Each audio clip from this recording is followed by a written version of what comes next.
હું ચિરાગ 10 સુધીમાં આપનું સ્વાગત છે। સમાચારમાં સૌથી પહેલા વાત કરીશું બીઝેડ કૌભાંડની। ભૂપેન્દ્ર ઝાલાના સમર્થનમાં હવે બેઠકો થઈ રહી છે। હિંમતનગરના ગ્રોમોર કેમ્પસમાં બીઝેડ ગ્રુપના સીઈઓ ભૂપેન્દ્ર ઝાલાના મળતિયાઓએ બેઠક યોજીને ભૂપેન્દ્ર ઝાલાના સમર્થનમાં હવા ઊભી કરવાનો પ્રયત્ન કર્યો છે। બેઠકમાં વી સપોર્ટ બીઝેડના બેનર લગાવીને ભૂપેન્દ્ર ઝાલાની તરફેણ કરવામાં આવી હતી। ભૂપેન્દ્ર ઝાલા અને અન્ય લોકોને જલમુક્ત કરવાના પ્લે કાર્ડ પણ દર્શાવાયા હતા। જોકે આ બેઠકમાં મોટાભાગના ભૂપેન્દ્ર ઝાલાના મળતિયાઓ જ હતા।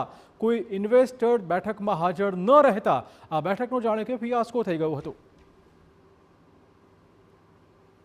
ઇન્વેસ્ટ કર્યું ત્યારથી હપ્તા તો કમ્પ્લીટ આપતા જ હતા। સરનો કોઈ આમાં કોઈ એવું કંઈ ફ્રોડ જેવું છે જ નહીં।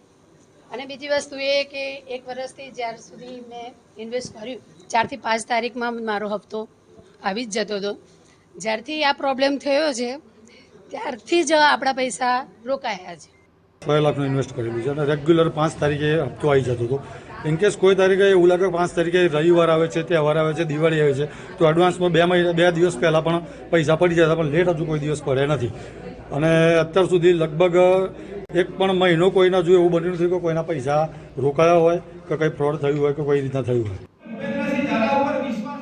તો આ બેઠકમાં કેટલાક કહેવાતા રોકાણકર્તાઓ અને ભૂપેન્દ્ર ઝાલાના મળતિયા સમર્થકો દાવો કર્યો કે બીઝેડ ગ્રુપે તેમની સાથે કોઈ વિશ્વાસઘાત નથી કર્યો અને હજુ સુધી કોઈ ઇન્વેસ્ટરની ફરિયાદ ન આવી હોવાનો દાવો કરાયો।